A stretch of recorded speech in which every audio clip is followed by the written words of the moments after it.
I'm hitting the road again for more grand days out around our beautiful country. The sun is shining, the birds are singing. And as always, taking me every mile of the way, my hard-working little camper van. Named after one of my favourite people, Helen Mirren. Are you happy, Helen? Yes, I'm having a lovely time. She's the perfect travelling companion. For great adventures on foot. I've got my own boat. All across the country. Eh? I'll be going all out What a treat. to find stunning places. Oh, it's beautiful. Explore hidden treasures. Nick, look at this place. And meet wonderful people. They're very good, Jimmy. It's a celebration of some amazing sights. Oh, I love it. Both big It's the vastness of it. and small. So come and join me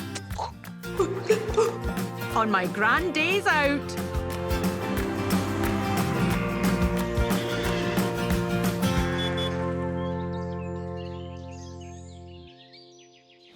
This time I'm in Devon and the South Coast, Oh, my goodness. following in the footsteps of one of my favourite authors. For a woman who writes about murder, she doesn't half make me cry. And turning my fingers green That one looks quite a good one. with prehistoric marvels both above and below ground. Look at this place. There's so much to see I've seen a buzzard. I've seen a gentry rhino. and sample. That smells nicer than my perfume. With 8,000 miles of roads in Devon alone, my latest jaunt to Devon and the South Coast has plenty of marvels for me and Helen to explore. Whoa. Okay. Right. With stunning scenery and so much to do, it's a joy to be here. So I'm back in Devon and the South Coast and I'm delighted. It's a place of inspiration for lots of my favourite authors, and I can see why. I find it hugely inspiring. I think it's the contrasts.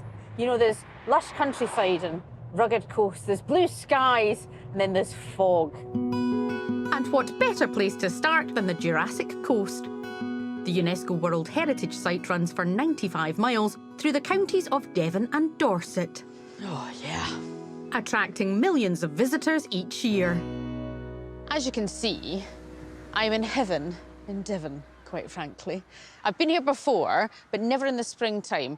And it's actually quite nice to come back at a different time of year to see the flowers blooming. But let's see where I'm going to be going with Helen.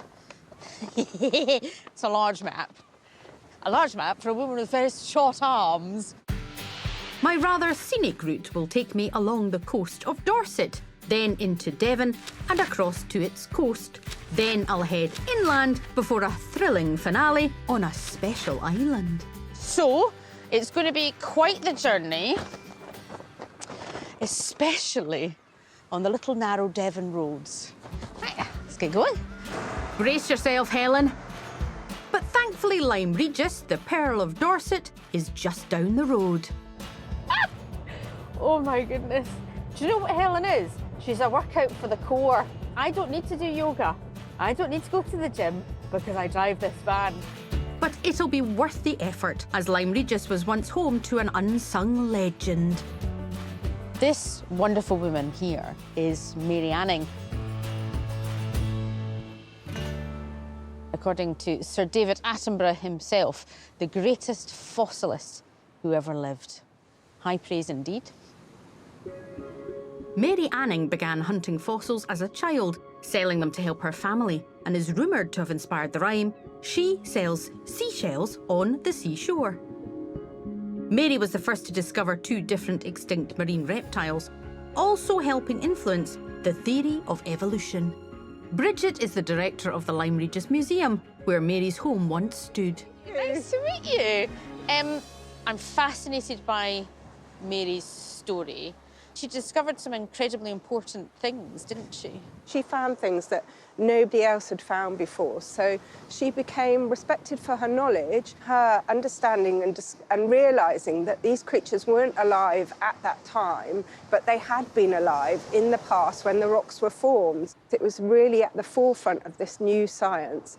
She was seen as an expert in that field, and people came to Lyme to meet her. Was she appreciated at the time? Some people were a bit derogatory about her as a woman, but there are certainly lots of accounts of people who respected her. It's a wonderful thing to come here and see the places that she was inspired by, Yeah. and she remains a source of inspiration, I think, for us and for generations to come. And you can go out on the beach and See if you can find your own fossils. And that's exactly what I'm going to do.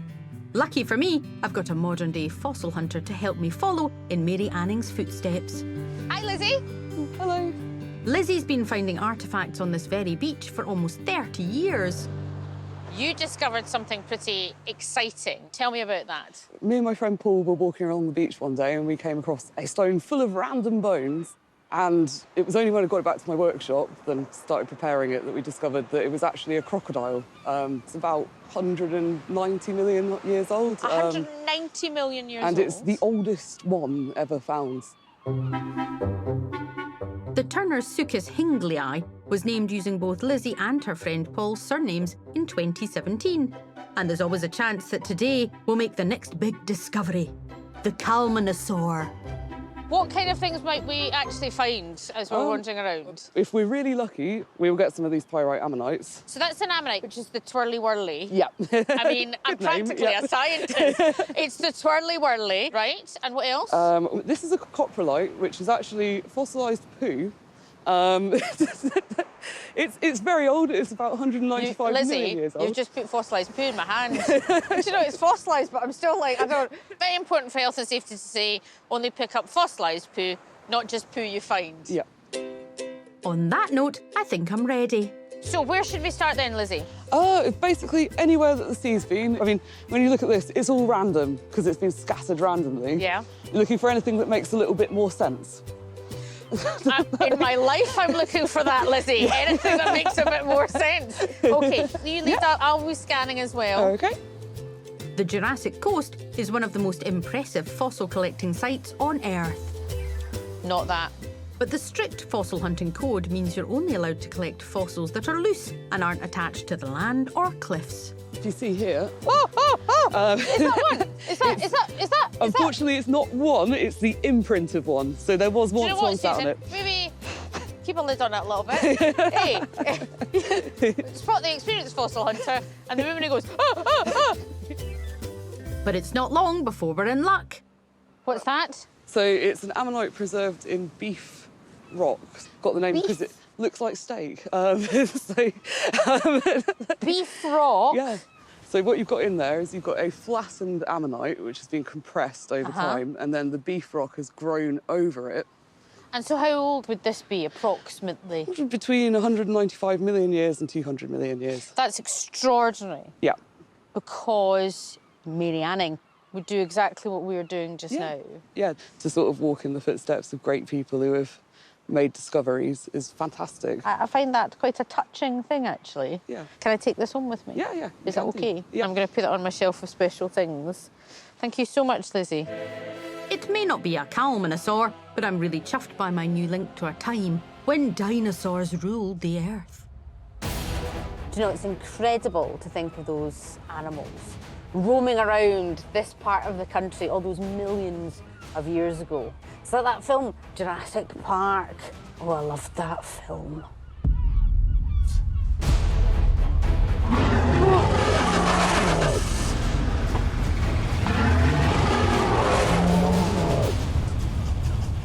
Clearly, my imagination doesn't have a Hollywood budget.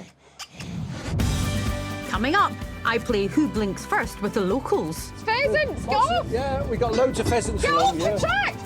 And follow in the wake of one of my heroes. And she saw that and she wrote the book.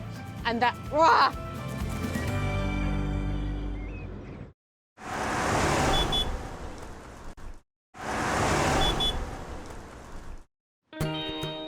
I'm having a rather grand day out with my trusty chariot Helen around Devon and the south coast. One of the questions I'm asked a lot is, what is Helen like to drive? Helen is exciting to drive, tremendously agile as a van. Basically, she's great fun. We should all be a bit more like Helen. But today I'm getting the chance to drive something else a bit special. Here at the Victorian station in Colleton, they have a restored Exeter tramcar, the only one still running. Hi Gareth, how are you? Not so bad. Luckily, Gareth's a pro, having worked here for 23 years. Now, I've driven a lot of modes of transport in my time. Never a tram. Right. Is it easy to drive? It's not difficult. That's that's a politician's answer. I mean, we've got nobody out there today except So there's no one else on. So So an email's gone round saying, stay away. Calmans driving, everyone get off. Engineer Claude Lane founded the Seaton Tramway in the late 1960s, taking over a 3-mile section of a former British Railways train line after it shut down.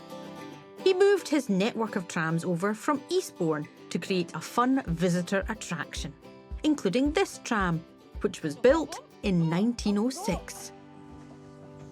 What's this button here? Press it hard. It's the bell. That's the noise. 2 rings to go. Push it forward. We go forwards. Off. We go backwards. This controller has 4 notches. 1, 2, 3, 4. This is the brake. Okay. Stand back. It swings. Don't let it go, because if it does, it'll probably break your elbow. So if you want to have Can a go you at be in that, charge of the brake?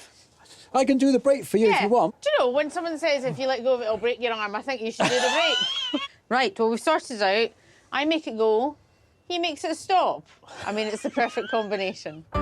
Lesson over. Get ready, Devon. Calmans coming. And I'll let the brake off. Woohoo! Take it back off. Take it off. Yep. So now we're coasting. We're coasting. A fleet of 14 trams carry over 100,000 passengers a year along the half-hour route between Seaton and Colleton. It crosses 2 nature reserves with an abundance of birds, so you always need to be on the lookout. There's pheasants, get off! Yeah, we got loads of pheasants Get along off here. the track! Who knew a pheasant could play chicken? There's a buzzard on the overhead There's there. a look. buzzard, A there common is. buzzard. He's always there. There he Look, goes. there's a buzzard! I have never seen a buzzard before. Really? But the birds aren't the only sight to see. There's the gents urinal. That is a famous Victorian gents urinal. I've seen a buzzard. I've seen a gents urinal. Something for everyone on this trip. I think I'm getting the hang of this now. Well done. I wasn't going to say. I was seeing to see if you noticed. Am I doing okay so far, do you think? You're doing very well. Yeah? Yeah. I sign you up tomorrow. But I could never desert my precious Helen. Key off. Key off. And that's that. Gareth, I cannot thank you enough. Pretty much a dream come true to drive one of these. I've got to say, you're a natural. Thank you so much, Okay, Gareth. You're no a superstar. problem. See you later. Okay, bye. Bye. A delightful journey, though an open tram does get a bit chilly. But I hear there's a rather surprising way to warm up, a little further into Devon, in the village of Loddiswell. Apparently, the South Devon chilli farm produces the widest range of fresh chilies in the UK. And I'm curious to find out why this unexpected crop thrives here, from owner Armit. Hi, Amrit. How are you? I'm very well, thanks. Now, this is just heaven as far as I'm concerned. Is it? Love chilies. Now, that looks dangerous. What's that in there? These are actually dried Carolina Reapers. So currently, officially, the hottest in the world. So that is the hottest chili in the world? Yeah, officially, I say that. Yeah. Yeah. How many varieties of chili are there, though? Like, There's absolutely thousands. thousands? Absolutely thousands, yeah. We grow probably about 200, 250 varieties. That's still quite a lot. Across the range of products and things we use them for. The South Devon climate works well for growing chilies, but polytunnels also help protect them from wind and rain. Chilies can take up to 6 months to grow here, and with 25,000 plants to plant, I best put myself to good use, especially with my background. I don't want to boast, but I was once on Gardener's World which practically means you know. Yeah, you've been branded with the expert I grower. didn't plant anything, but I was on it, so I'm going to. It is. I'm taking my job very seriously. We're replanting Carolina Reaper seedlings, which are safe to touch right now despite being the hottest chilies in the world. But once they fruit, you'd need gloves or you'd regret it. So you're gently Pry them out. prying them out. Yeah. That one looks quite a good one. You make a hole. It's probably about halfway up the stem of the chili. Halfway up the stem of the chili. And you gently lower the roots in there. There you go, my wee soul. Do you know what I always do when I plant any plants in my greenhouse? Do you sort of whisper sweet nothings to I the say, chili? welcome. Welcome to the house. I think we all do that. As well as chilies, Armit and his wife Jenny also make chili chocolates, sauces and preserves. Growing up, chili was to be food hot. Yeah. That was it. Yeah. Now, it goes well Indeed. with so many things, Yeah. doesn't it? It's gone from, as you said, from just being heat Yeah. to people chasing the flavour now. And that is a perfect potted on chili seedling. I mean, Got a label here. Should I suggest a name? yep. I think even though they're the Carolina Reapers, we should call them the Calmanator. Yeah. What we'll do is we'll grow these on and we'll mail them up to you when they're ready. Would really like that. Have a nice time. I'll see you again soon in Glasgow. We'll get some chili jam. Should we? Indeed. Yes, I deserve a treat after knocking off 2 of their 25,000 target. Lovely bit of heat. Nice bit of sweetness. It's quite warm. It was quite warm. It's quite hot. If that's the milder one, though, I don't think I can have any more chili today because things could go quite badly wrong. So I'm just going to take my coat and step away from the chili so that we can all have a nice day. Just one more wee bit, though. One more wee bit. I'm gonna regret that later. And I'm taking some away with me too. Now I'm not just feeling all warm inside, I'm also feeling slightly giddy as I've got another treat in store. What's particularly exciting about the adventure I'm on just now with Helen is I'm going to a couple of places that are on my bucket list that I have literally had dreams about. The first of which starts in the little village of Dittisham, where I'm going to the holiday home of one of my favourite authors, Agatha Christie, who was born in nearby Torquay in 1890. I cannot express with words how excited I am just now. I've been obsessed with Agatha Christie all my life, and I am finally getting to see her house. She first spotted the stunning property from a boat on the River Dart, so that's exactly what I'm going to do. Apparently, to get there, all I need to do is ring this bell, and a boat's going to appear to take me. So, permission to step on board. Thank you very much. It's just a 5-minute ferry across. Oh, you're beautiful. But because Captain David knows I'm a huge fan, he's got a surprise for me just down from the house. A spot which provided inspiration for the scene of a murder in one of my favourite Poirot books, Dead Man's Folly. This is Agatha Christie's boathouse. Oh. What's quite special about this for me is seeing the places that inspired her to write specific books. It's incredible. So, Dead Man's Folly, I've got in my house, and there's the boathouse there. And she saw that, and she wrote the book. And that, wah! I mean, amazing. The best-selling novelist described her Georgian holiday home, Greenway, as the loveliest place in the world, and I can see why. The only way I can describe this is the first time I saw Graceland, when I went to Elvis's house. That is how I feel right now. Look at it. The house remained in the family for over 60 years until it was donated to the National Trust in 2000. Pat works here as a volunteer. Agatha saw it first from down there, is that right? That's right, because she often sailed up the river, and her mother had pointed this house out and told her it was the best house on the River Dart. She bought it in 1938. She bought 38. it at an auction. She was told it was going to cost £16,000. I think an average house then was £200 or £300. So it was an expensive house. And when she got to the auction, they said, actually, we've made a mistake on the price and it's only £6,000. Agatha Christie may have been the queen of crime, but she clearly had an eye for a bargain.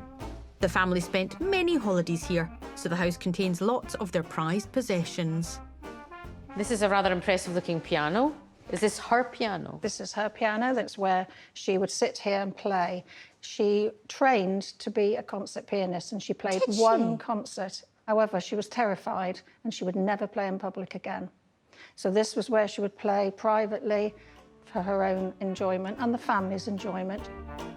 She would write her novels at her home in London in the winter months and then bring her manuscripts here in the summer to refine them.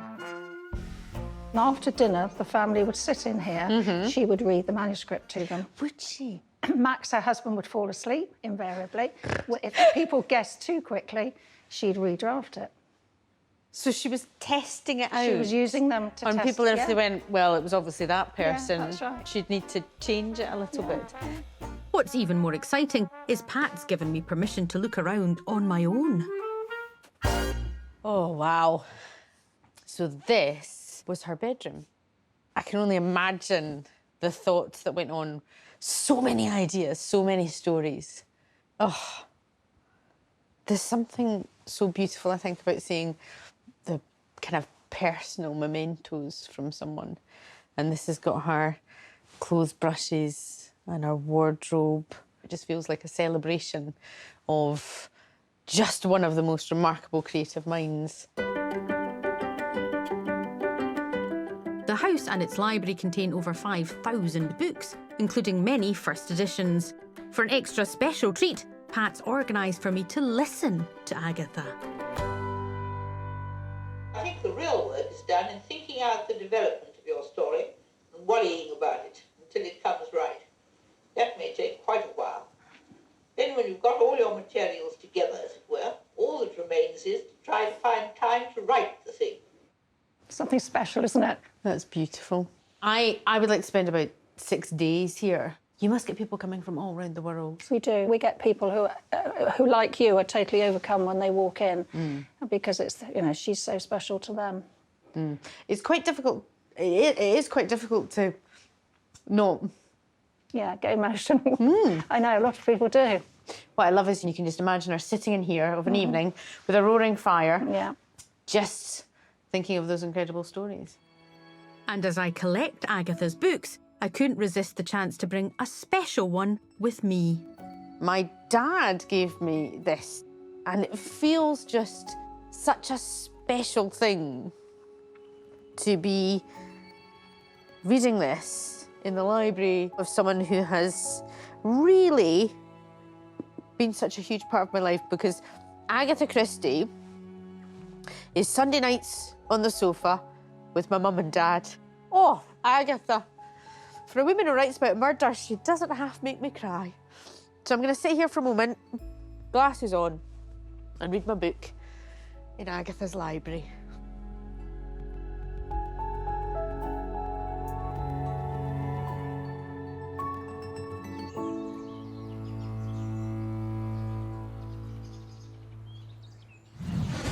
Coming up, I head into Devon's very own Narnia. This is absolutely out of this world. And I put my chili jam to good use. That is beautiful.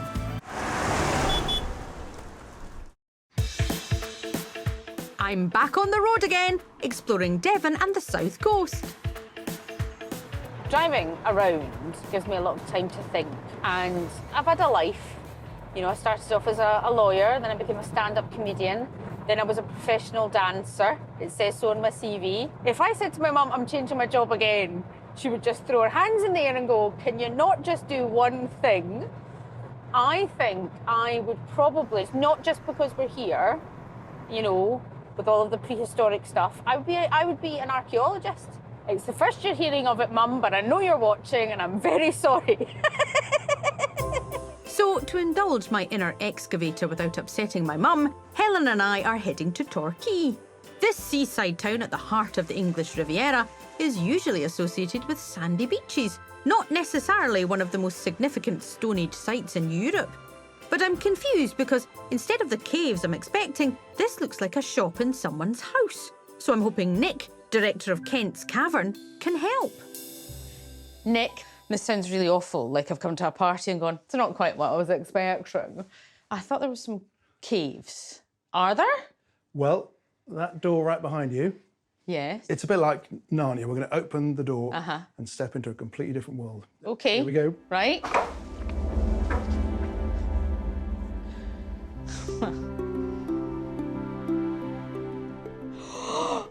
Nick, look at this place. This is absolutely, literally out of this world. The cave has been here 2.5 million years. Torquay has built all around it. But there's just a wooden door.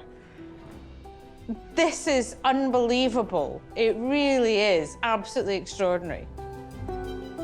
Nick's great-great-grandfather, George Smerdon, was part of a huge excavation here in the late 19th century. He then became custodian of the site, passing the role down through the family. Many of the artefacts found here prove that the caves provided shelter for both ancient people and animals for thousands of years, making it Britain's oldest home. Now this is a human set of teeth. And this is the oldest human fossil ever found in Britain. It's 41,000 years old. So you found the traces of human beings who lived in the Ice Age in these caves? We did, yeah. And not just from us, Homo sapiens. We know that Neanderthals were here as well. So Neanderthals are a completely separate species of humans. And they weren't even the earliest species of mankind here. What's that? So this is a hand axe. This is about 500,000 years old. So we know that people were in this cave 500,000 years ago. So we've got evidence from 3 species of humans using the same space over 500,000 years. It's almost incomprehensible. This is 500,000 years ago. Yep. Other fossils found in Kent's Cavern also prove that animals like hyenas lived alongside humans here, dragging their prey into the caves to eat. What have you got there? Poo. It is. This is hyena coprolite. Do you know, Nick, you may not believe this, but this is the second time this week I've been handed some fossilised poo. I mean, you come to Devon, you get fossilised poo. I doubt the tourist board will take up that particular slogan, but there's so much to see in the half a kilometre of passageways, caverns and chambers. This is how I walk down slopes I'm nervous about, as if I'm doing a slight dance move.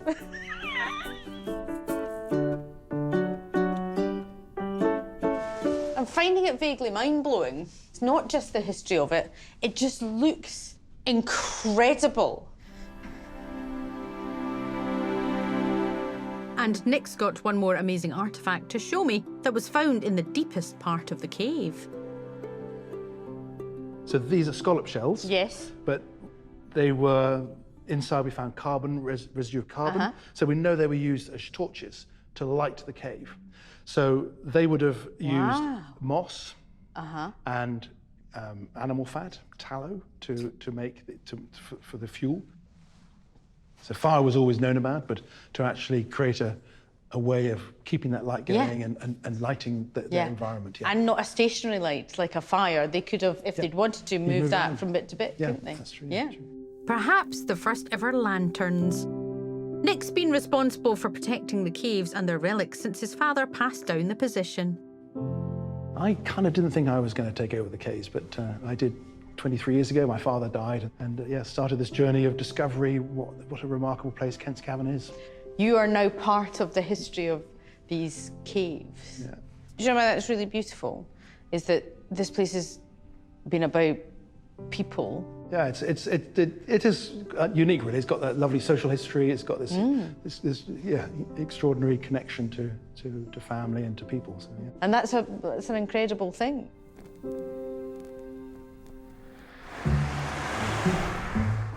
Speaking of family, I need to think about mine. So just along the coast, the beautiful waterside town of Dartmouth is calling. Ha-ha! This looks like exactly the kind of place I'm looking for. I need a few treats for my nearest and dearest. So a tea towel for my mum. One that's got a map on it. And for the other lady in my life. I think Helen might quite like that. Then one last thing for me. Did you have one of them when you were a kid? That you had to smash it to get the money out, so you never got the money out? I can get the money out. So if I have that, I can save up my money for, like, treats, which is this. I won't overthink it. Thank you, Thank you. Nice to Cheerio. meet you. Thank you. Bye-bye. And there's another likely-looking stop just round the corner. Second-hand bookshop, always a fan. Oh, and look at these. Absolutely smashing. There's a little cat. I love them. They're gorgeous. Lucy's been running the bookshop for over 2 decades, but 7 years ago, after gathering numerous books that were damaged and unsellable, known as dead books, instead of turning them into landfill, she got creative.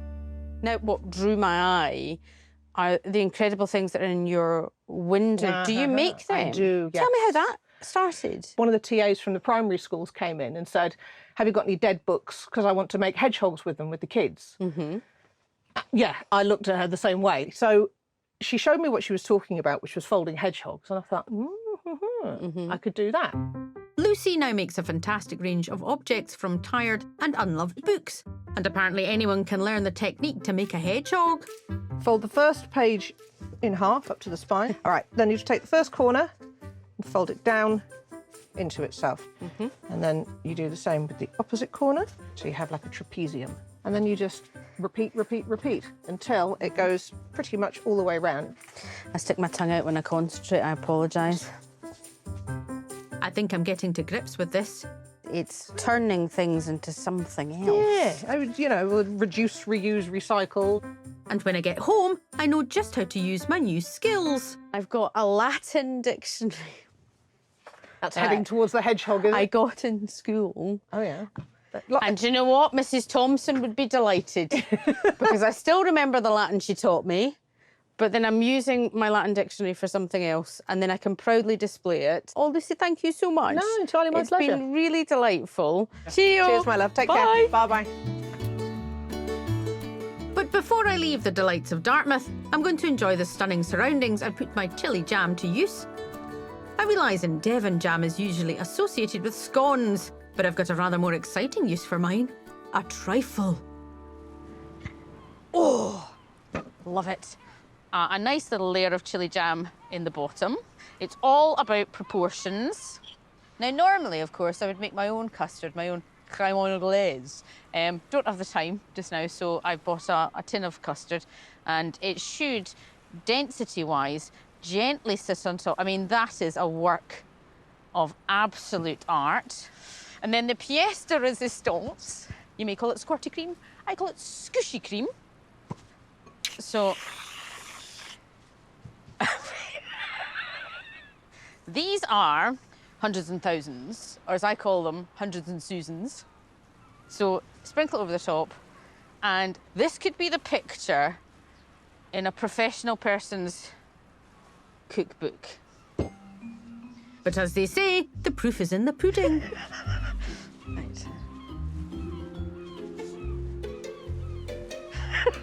Okay. That's really nice. Because the unexpected chili jamness of it cuts through the creaminess, and it is delicious. And I know you're thinking, that's a very large portion of trifle, Susan. I would say the opposite. It's just a trifle. Yum. Coming up, an island adventure where I'm let loose behind a bar. 3 gins. But perhaps never again. Jeez!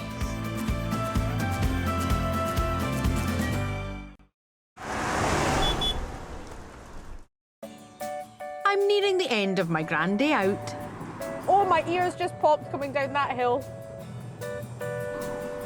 Around 15 miles inland, Dartmoor National Park is one of the largest great wildernesses in the UK. But the weather has turned, let's say, atmospheric. Spring has sprung. A leak, as it turns out. I'm on gorgeous Dartmoor, and I think the weather suits it. It's brooding and intense. much like myself. On a sunnier day, the near 400 square miles of Dartmoor is truly stunning. You may even catch a glimpse of its most famous resident, the hardy Dartmoor pony. Hi, Jerry.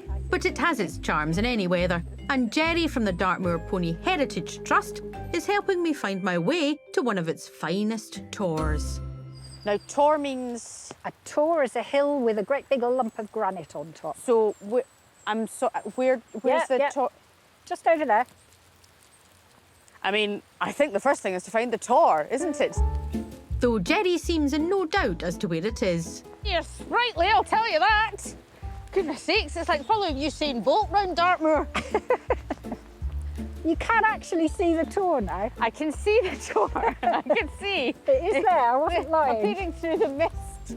On a day like this, just seeing it feels like an achievement. But Jerry's getting me to the top, whether I like it or not. Now, what do you think the chances are of seeing some ponies? I think Yes. the ponies have got more sense than us today. They are in amongst the spruce trees, keeping dry. They're all over there going, I wouldn't go out in that. I would not go out in that. What I love, though, about it is I love the atmosphere of this place. And this was the setting for one of my favourite books, which is The Hound of the Baskervilles. Ah, yes. These rugged moors have provided the perfect backdrop for many a tale, but surely none more famous than the Sherlock Holmes thriller. If we were out tonight after dark, if we were to hear the baying of hounds and Yes. the sound of a huntsman's horn, we should be very scared. You'd see a tiny Calman running quicker than you ever thought possible is what would happen, Jenny. That's probably the only way I'd keep up with Jenny, but it's great to see Dartmoor at its brooding best. A day out isn't necessarily about sunshine and warmth, you know. It's about experiences and it's about atmosphere. It's about wiping a raindrop off your nose. And you know what? There's nowhere on earth I'd rather be right now.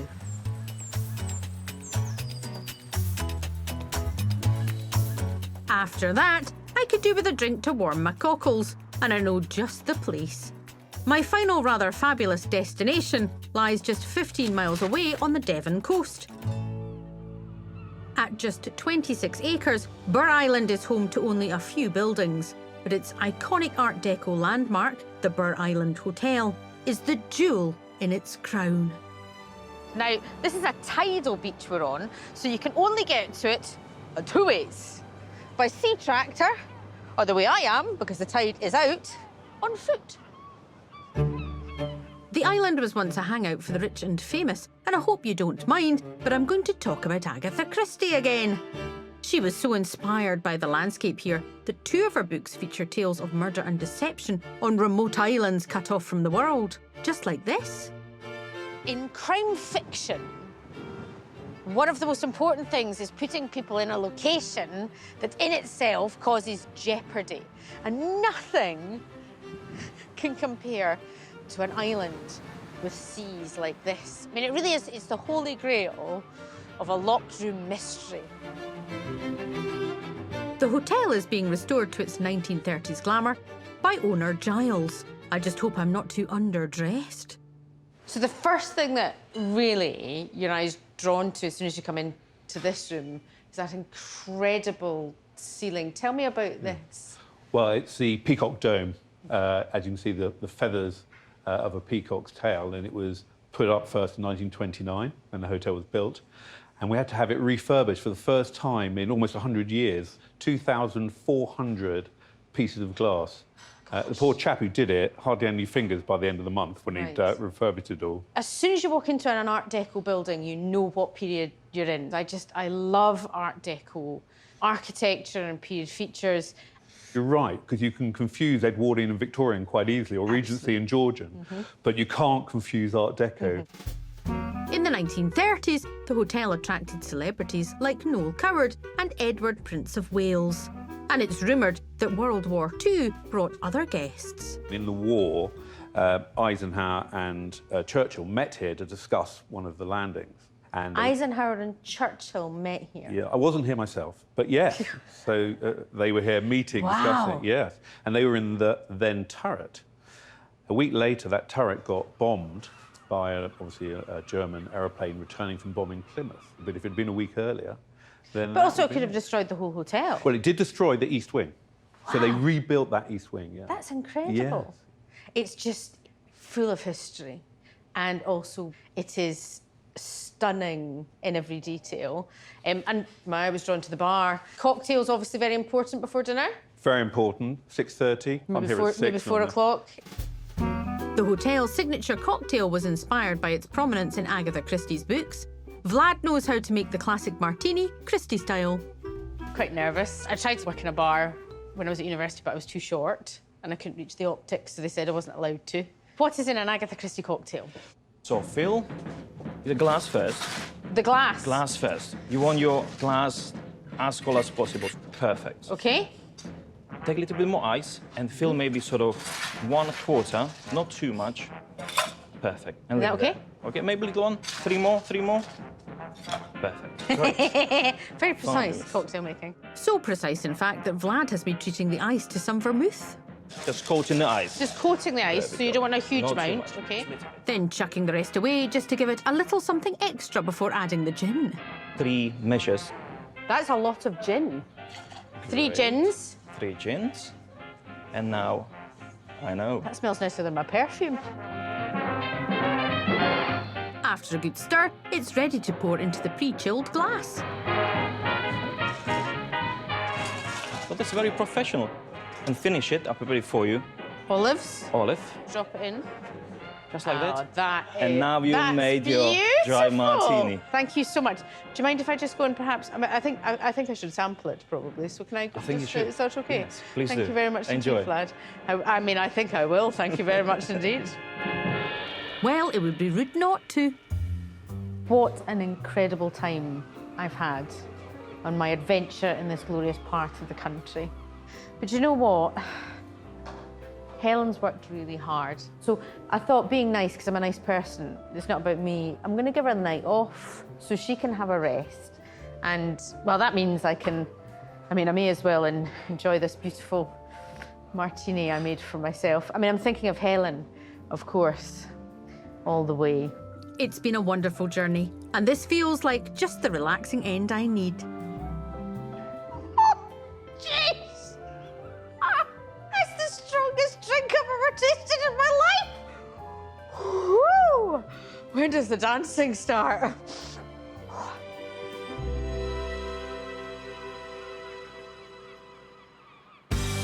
Next time, I'm exploring stunning South Wales. I'm hunting out new treasures. Nice laser pen, by the way. Thank you very much. It was like magic. Bumping into new friends. That was full contact! And enjoying surprises. 3. In all sorts of amazing places. Just like that. Gorgeous. Join Susan in South Wales next Friday at 8. With summer halls just around the corner, the Caravan Park are hoping to make happy campers come rain or shine. Or severe weather warning, new Sunday at 8. Next tonight, on screen, the cast of Are You Being Served were the perfect fit. But when Grace Brothers closed for the day, the secrets and scandals.